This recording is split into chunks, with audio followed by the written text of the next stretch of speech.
Hey everyone, welcome back. हाजिर हूँ आपके लिए लेकर एक बहुत ही अमेजिंग स्टोरी जिसका नाम है take me to the moon. ये कहानी है एनपाई नाम की लड़की की जो कि एक बहुत ही फेमस म्यूजिशियन बनना चाहती थी। उनके स्कूल के टाइम में ही अपने दोस्तों के साथ मिलकर एक बैंड फॉर्म किया था ताकि हमेशा म्यूजिक वो प्रैक्टिस कर सके। कहानी की शुरुआत में हम एक फ्यूनरल को देखते हैं। वो फ्यूनरल एनपाई का ही था। उसके सारे दोस्त वहाँ उसे एक आखिरी अलविदा करने वाले थे। एंड शाम को सभी दोस्त एक जगह पर इकट्ठा होकर एनपाई की याद पर बैठे हुए थे। तभी वैंग याद करता है कि कुछ समय पहले वो एनपाई से मिलने आया था। काश वो उसे अपने साथ ले आता। तभी हमें वो सब दिखाया जाता है। एनपाई जापान चली गई थी अपने सपने पूरे करने और कुछ सालों बाद वैंग वहां आता है एनपाई से मिलने। एनपाई का करियर काफी सक्सेसफुल हो गया था और वो बहुत ही अच्छी सिंगर बन चुकी थी। वैंग उससे मिलता है और वो उसे देख थोड़ी हैरान थी पर खुश भी। वो उसे आज खुद के साथ घूमने को बोल रहा था पर वो कहती है आज उसका कॉन्सर्ट है तो वो नहीं आ पाएगी। वैंग कॉन्सर्ट पे आने की रिक्वेस्ट करता है लेकिन वो मना कर देती है। फिर कुछ देर बाद शाम हो चुकी थी एंड वैंग अपने क्लाइंट से मिलकर घर लौट रहा था। तभी वो देखता है एनपाई एक वेट्रेस की जॉब कर रही है। उसे देखते ही एनपाई उसे इग्नोर करने की कोशिश करती है एंड यहाँ हम जान पाते हैं कि एनपाई का कोई सक्सेसफुल करियर नहीं चल रहा। उल्टा भी वो तो बहुत ही ज्यादा स्ट्रगल कर रही है। कुछ देर बाद वो दोनों साथ में घर लौट रहे थे जब वो कहती है कि शायद उसे ताइवान अपना देश लौट जाना चाहिए। लेकिन वैंग उसे दोबारा मोटिवेट करता है कि वो सबसे बेस्ट है, वो कर लेगी। वो हमेशा उसे अपने सपने पूरे करने के लिए मोटिवेट करता रहता था। अब हम प्रेजेंट में देखते हैं कि वो काफी ज्यादा इमोशनल हो चुका था और तभी वो एनपाई के बॉयफ्रेंड शेन पे नाराज हो जाता है। आखिर तुम उसके साथ क्यों नहीं थे? अगर तुम उसके साथ होते तो आज शायद वो जिंदा होती। शेन ने एनपाई को खुद से दूर कर दिया था क्योंकि उसे ऐसा लगने लगा था कि एनपाई सिर्फ वेट्रेस ही नहीं बल्कि दूसरे गंदे काम भी करती है जापान में। और तभी शेन और वैंग पे लड़ाई हो जाती है जिसमें शेन खुद को डिफेंड करते हुए ये बोल देता है कि सारी गलती तुम्हारी है। अगर तुम बार बार एनपाई को मोटिवेट नहीं करते तो शायद वो कभी कंपटीशन में पार्ट ही नहीं लेती और ना ही कभी जापान जाती और आज शायद वो जिंदा हो सकती थी। ये सुनकर वैंग को गिल्ट फील होने लगता है और दुख में वो वहां से चला जाता है। बारिश तेज हो रही थी एंड वैंग को एक गरीब लड़की दिखाई देती है जो फ्लावर्स बेचने को खड़ी थी। वो उन्हें पैसे देता है और कहता है प्लीज आज आप घर पर जाकर आराम करो। तभी वो लेडी उसे कुछ फ्लावर्स देती है और कहती है एक फ्लावर एक रात के लिए। वो 2 पीसेस लेकर जाने लगता है तो वो उसे और देने की कोशिश करती है और ये कहती है एक फ्लावर एक रात के लिए। एंड तभी वो उसे एक फ्लावर स्मेल करवा देती है। अचानक वो होश खोने लगता है। उसे सामने स्क्रीन पे एनपाई दिख रही थी और सामने से एक बस आ रही होती है और उसका एक्सीडेंट होने वाला था कि अचानक कुछ जादू सा होता है और वैंग वहां पर गिरकर बेहोश हो जाता है। जब उसे होश आता है तो वो अपने स्कूल यूनिफॉर्म में था। वो चारों तरफ देख समझ ही नहीं पा रहा था कि वो कहाँ पहुंच चुका है। तभी सामने ग्लास पर देख वो खुद को मारने लगता है क्योंकि अगर वो सपना दिख रहा है तो वो जल्द से जल्द जाग जाए। पीछे उसकी दोस्त एनपाई और पीपी उसे देख हैरान हो रहे थे कि वैंग को क्या हो गया है। फिर वो पीछे कैलेंडर दिखता है। ये साल है 1997 का, यानी कि वो 20 साल पहले जा चुका है क्योंकि उसकी करंट टाइम लाइन 2017 की थी। वो एनपाई को देखते ही उसे खुशी से हक कर लेता है। वो घबरा जाती है क्योंकि ऐसा तो उसने आज तक कभी नहीं किया। तभी पीछे से शेनबाओ और येन भी वहां पर आते हैं। उन लोगों का दरअसल 6 लोगों का ग्रुप था एंड वो सभी गेम पार्लर जाते हैं। वैंग को वहां पर कुछ समझ तो नहीं आ रहा था लेकिन वह एनपाई को जिंदा देख वो काफी खुश हो गया था और गेम्स खेलते वक्त वो सिर्फ एनपाई को ही देख रहा होता है। वहां से बाहर आते हुए एक लड़का एनपाई को तंग करता है जिसमें उन सभी की लड़ाई हो जाती है। वहां से वो सभी लड़ाई कर भागते हैं। रास्ते पर ट्रैफिक पुलिस उनके पीछे पड़ जाती है। एक बाइक पे 3 लोग, वो भी बिना हेलमेट के। किसी तरह से वो सभी बच जाते हैं लेकिन इस बीच वो सभी अलग हो गए थे। वैंग और बाओ साथ बाइक से उतर कर भागते हैं और तभी वैंग बाओ को सच बता देता है कि मैं फ्यूचर से आया हूँ। हमें एनपाई को रोकना होगा उसे अपने सपनों के पीछे भागने से, वरना उसके साथ बहुत बुरा हो सकता है। ये बातें सुन बाओ हंसने लगता है जिसमें वैंग कह रहा था ठीक है मेरी बात मत मानो लेकिन अगले कुछ दिनों में तुम्हारी एक उंगली टूट जाएगी और ये मैं पहले से जानता हूँ। फिर वो सभी स्कूल आ जाते हैं एंड स्कूल पे ग्रेजुएशन सेरेमनी चल रही होती है एंड 3 दिनों बाद एनपाई उसके सारे दोस्त ग्रेजुएट हो जाएंगे। वो सभी छत पे जाते हैं एंड वहां पे एनपाई उसे कह रही थी कि वो काफी नर्वस है क्योंकि कल उसका ऑडिशन है टेत्सुया कोमोरो के सामने। एंड टेत्सुया कोमोरो एक बहुत ही फेमस सिंगर थे। तभी वैंग को याद आता है कि उसे इसे रोकना होगा एनपाई को ऑडिशन देने से क्योंकि सारी चीजें यहीं से शुरू हुई थी। वो उसे मना करता है जिसपे वो कहती है कि तुमने ही तो मेरा फॉर्म भरा था और अभी तुम ही मना कर रहे हो, ऐसा क्या हो गया? वो उसे कहता है तुम ऑडिशन क्लियर कर लोगी फिर एक एल्बम सॉन्ग भी रिलीज करोगी लेकिन बस वहीं तक, फिर सब कुछ खत्म हो जाएगा। पर एनपाई को कुछ समझ नहीं आता। कुछ देर बाद वो सभी नीचे जाते हैं एंड ऑडिटोरियम में म्यूजिक की प्रैक्टिस करने लगते हैं। तभी वहां पे गार्ड आ जाते हैं एंड देर रात हो गई थी तो उसने सभी बच्चों को घर भेज दिया था एंड तभी वैंग गार्ड के पास आता है और कहता है, मुझे पता है आप मिस शेन को पसंद करते हो, पर क्या आपको पता है वो भी आपको पसंद करती है एंड मैं आपकी इसमें हेल्प करूंगा। एंड यहाँ पर वो अपने फ्यूचर से आने का उपयोग बहुत अच्छे से करता है एंड इसके बदले गार्ड उन्हें म्यूजिक प्रैक्टिस करने का मौका दे देते हैं। ये देख सभी तो हैरान और खुश दोनों थे क्योंकि बीच कोई स्मार्ट भी है। फिर वो सभी घर लौट जाते हैं एंड वैंग एनपाई को उसके घर तक छोड़ देता है। घर पे एनपाई के पेरेंट्स लड़ रहे थे क्योंकि उसके फादर हमेशा ड्रिंक कर ही घर आते थे एंड इस बात से एनपाई हमेशा दुखी रहती थी। उसके मूड को थोड़ा ठीक करने के बाद वैंग अपने घर चला आता है एंड वो अपने पेरेंट्स को देख वो काफी खुश था एंड अपने रूम में आकर वो अपनी बचपन वाली चीजों को देख बहुत हैरान भी था एंड साथ ही उसके फेस पे एक स्माइल भी थी। तभी उन फ्लावर्स को निकाल कर देखता है और सोचता है आखिर इनका क्या काम होगा। वहीं दूसरी तरफ एनपाई बहुत ज्यादा प्रैक्टिस करी थी कल के ऑडिशन के लिए एंड वहां में पता चलता है उसे एस्थमा की बीमारी है।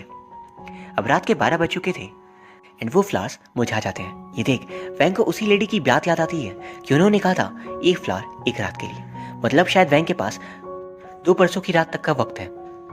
अगले दिन स्कूल जाकर वो एनपाई से कहता है कि ऑडिशन पोस्टपोन हो गई है। कल ही उन्होंने कॉल किया था। ये बात जानकर एनपाई को अच्छा नहीं लगता एंड तभी बाव आकर उन्हें अपनी टूटी हुई उंगली दिखाता है और पूछता है तुम्हें इस बात का कैसे पता चला था। वैंग इस बात पे उसे ये भी बताता है कि उसकी उंगली कैसे टूटी थी और ये जानकर बॉब बहुत ही ज्यादा हैरान था। फिर वो बॉब से कहता है कि मैं सच में फ्यूचर से ही हूँ और वो उसे काम करने को कहता है और उसकी हेल्प लेता है ताकि वो एनपाई को ऑडिशन में जाए से रोक सके। ब्रेक टाइम पे बॉब जाकर एनपाई की मॉम को कॉल करता है। वो उनसे स्कूल प्रिंसिपल बनकर बात कर रहा था कि आपकी बेटी ने स्कूल के बाहर एक म्यूजिक कॉम्पिटिशन में पार्ट लिया है जो कि स्कूल के रूल्स के खिलाफ है, इस वजह से आपकी बेटी को दिक्कत हो सकती है। और वहीं एनपाई वैंग से कहती है कि उसने कॉल कर पता कर लिया है कि ऑडिशन पोस्टपोन नहीं हुई है एंड फिर वो उसे कहती है तुम मेरा हौसला क्यों नहीं बढ़ा रहे हो पहले की तरह। तभी उसकी नजर नीचे ग्राउंड पे पड़ती है शेन पे। उसे देखकर वैंग को याद आता है कि कैसे शेन ने एनपाई को अकेला छोड़ दिया था। तभी वो ग्राउंड पे जाकर शेन के साथ खेलता है और उसे ह्यूमिलिएट करने लगता है और गलती से वो उसे इंजर्ड भी कर देता है। एनपाई दोनों के बीच सब कुछ ठीक करवाती है एंड फिर ऑडिशन के लिए जाने लगती है। ये देख वैंग भी उसके साथ चला जाता है पर वो मना कर रही थी, लेकिन फिर भी वैंग वहां आ जाता है। पहले वो एनपाई के घर जाते हैं ताकि एनपाई ड्रेस चेंज कर सके। वैंग के कहने पर वो उसके साइकिल को पंचर कर देता है एंड वहां घर पे सब कुछ बिखरा पड़ा था। ड्रेस चेंज कर वो निकल रहे थे कि तभी उसकी मॉम उसे रोकती है और कहती है स्कूल से कॉल आया था कि तुम्हें ये सब पे ध्यान नहीं देना चाहिए एनपाई, पर वो नहीं मानती एंड रास्ते पे एनपाई कहती है कोई तो है जो नहीं चाहता मैं ऑडिशन दूं। पहले ऑडिशन पोस्टपोन हो गया ये झूठ बोलकर और अब किसी ने मेरी मॉम को कॉल कर बता दिया और अब किसी ने मेरी मॉम को कॉल भी कर दिया। वहां पर वैंग बहुत ही धीरे चल रहा था इसलिए एनपाई खुद ही तेज चलने लगती है। इस बीच उन दोनों का एक्सीडेंट हो जाता है। उन्हें काफी चोट आती है और एनपाई को मोच आ गई थी, लेकिन तब भी वो रुकने को तैयार नहीं होती। वो टैक्सी लेने जा रही थी कि तभी उसे एस्थमा अटैक आता है। वैंग उसे रुकने को कह रहा था पर वो नहीं रुकती। इसी वजह से उसे एक नाटक करना पड़ता है कि उसकी तबीयत बहुत ही ज्यादा खराब हो गई है और इस कारण एनपाई को उसके साथ रुकना ही पड़ता है। कुछ देर बाद वो दोनों ऑडिशन के लिए पहुंच तो जाते हैं, लेकिन अब बहुत देर हो चुकी थी क्योंकि टाइम अप हो चुका था। लेकिन एनपाई वह लोगों को चकमा देकर अंदर भाग जाती है और अंदर पे कहने लगती है मैं एक एक्सीडेंट के कारण लेट हो गई, एक मौका चाहिए। और वो इस बात को कई बार रिपीट करती है इसलिए उसे एक मौका मिल जाता है, लेकिन उसके ऑडिशन के बीचों बीच उसका टेप रिकॉर्डर खराब हो गया था और वो वहां फेल हो जाती है। फिर वो स्कूल वापस आती है जहाँ उसके दोस्त उसके लिए खुशी से वेट करे थे। तभी वहां पे वैंग आता है और एनपाई के पैरों पे बैंडेज लगाता है। एनपाई कहती है क्यों ना हम सब शाम को डांस के लिए चले। शाम को क्लब में सभी डांस करे थे। तभी शेन और वैंग के बीच लड़ाई हो जाती है क्योंकि वैंग चाहता था कि शेन एनपाई से दूर रहे। फाइट के कारण उन्हें बाहर निकाल दिया जाता है एंड एनपाई उन दोनों पर नाराज होती है। वैंग के घर पर हम देखते हैं कि दूसरा फ्लावर भी मुरझा चुका था और वैंग के पास सिर्फ आज का ही वक्त है।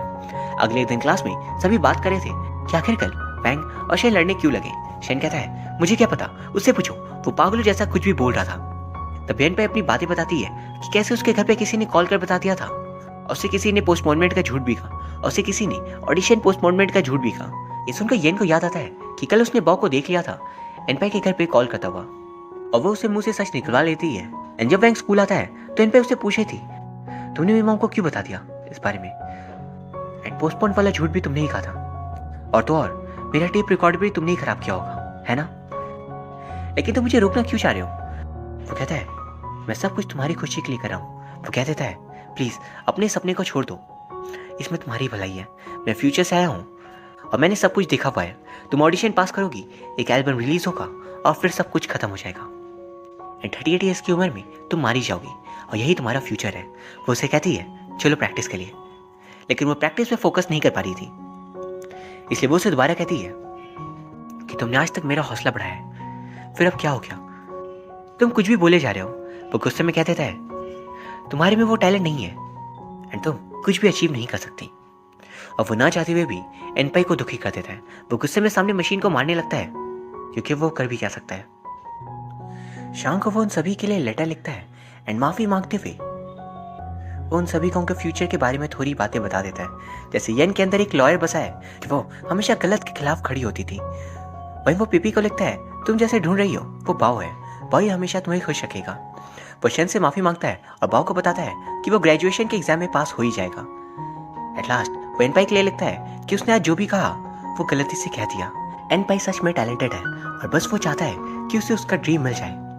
फिर वो मार्केट में फ्लावर वाली लेडी को ढूंढता है और उनसे कहता है, प्लीज मुझे थोड़े और फ्लावर्स दे दो, मेरा काम अभी पूरा नहीं हुआ है। लेकिन उनके फ्लावर्स और नहीं बचे थे। वो परेशान हो जाता है, जिसमें वो कहती है, अगर तुम कुछ बदलना चाहते हो तो तुम्हें उसकी कीमत भी देनी पड़ेगी। और फिर वो उसे एक रिकॉर्डिंग सुनाती है जिससे बंदा कह रहा था कि मैं जो कुछ भी हूँ अपने दोस्तों की वजह से हूँ। अगर आज वो ना होते तो शायद आज मैं कुछ नहीं कर पाता। सबसे बड़ी बात, वो आपकी लाइफ को जीना सिखाते हैं, वरना आपकी पूरी लाइफ बिल्कुल डल है। फिर वो लेडी उसे कहती है, क्या तुमने कभी किसी कली को सूंघने की कोशिश की है?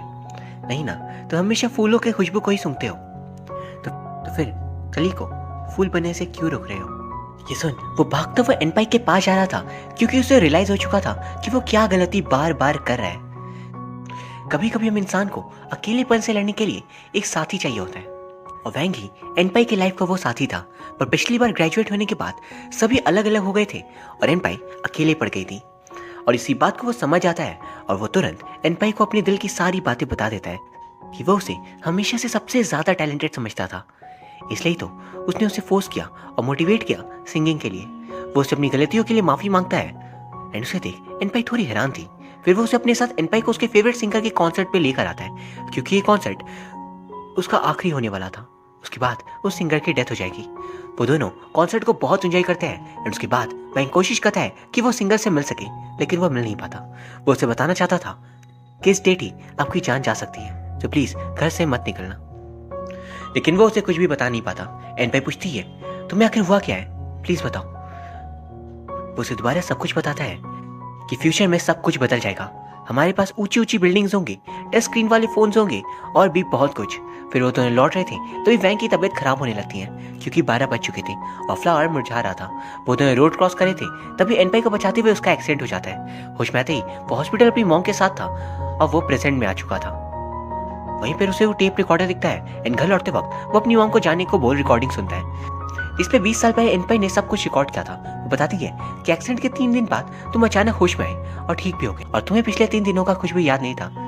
सच में पागल समझ रहे थे, लेकिन सिर्फ बाओ ने ही तुम्हारा यकीन किया कि तुम फ्यूचर से आए थे। पता है, तुम्हारी एक बात मुझे हमेशा याद रहेगी कि अपने सपनों को चेस करना, कभी उन्हें नहीं छोड़ना, चाहे कोई भी संकट क्यों ना आ जाए। वो उसे यकीन दिलाती है कि इस बार वो बिल्कुल नहीं रुकेगी और अपने सपनों को अचीव करके रहेगी।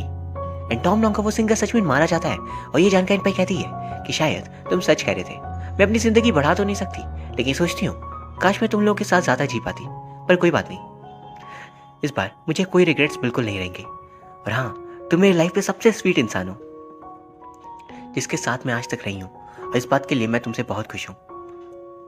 रिकॉर्डिंग सुनकर वो पीछे दिखता है तो स्क्रीन पे एनपाई का गाना चल रहा था, यानी वो इस बार सचमुच सक्सेसफुल हो ही गई थी। ये देख वैंग बहुत खुश था। डेथ क्योंकि एक इनएविटेबल चीज है, उसे हम रोक तो नहीं सकते, लेकिन शायद हम एक दूसरे के जीने के तरीके को बदल सकते हैं, उसे अच्छे करने की ज्यादा से ज्यादा कोशिश कर सकते हैं। एंड यही एनपाई ने किया वैंग की बातों से सीख कर, और यहाँ ये फिल्म खत्म हो जाती है। ये एक बहुत ही प्यारी कहानी थी जो हमें बहुत कुछ जिंदगी के बारे में सिखा कर जाती है। एंड गाइस, उम्मीद है आपको ये वीडियो पसंद आई होगी। अगर हाँ तो प्लीज़ इसे लाइक एंड कमेंट ज़रूर कर दीजिए, साथ ही प्लीज़ चैनल को सब्सक्राइब कर लीजिए। Thank you very much for watching, see you soon.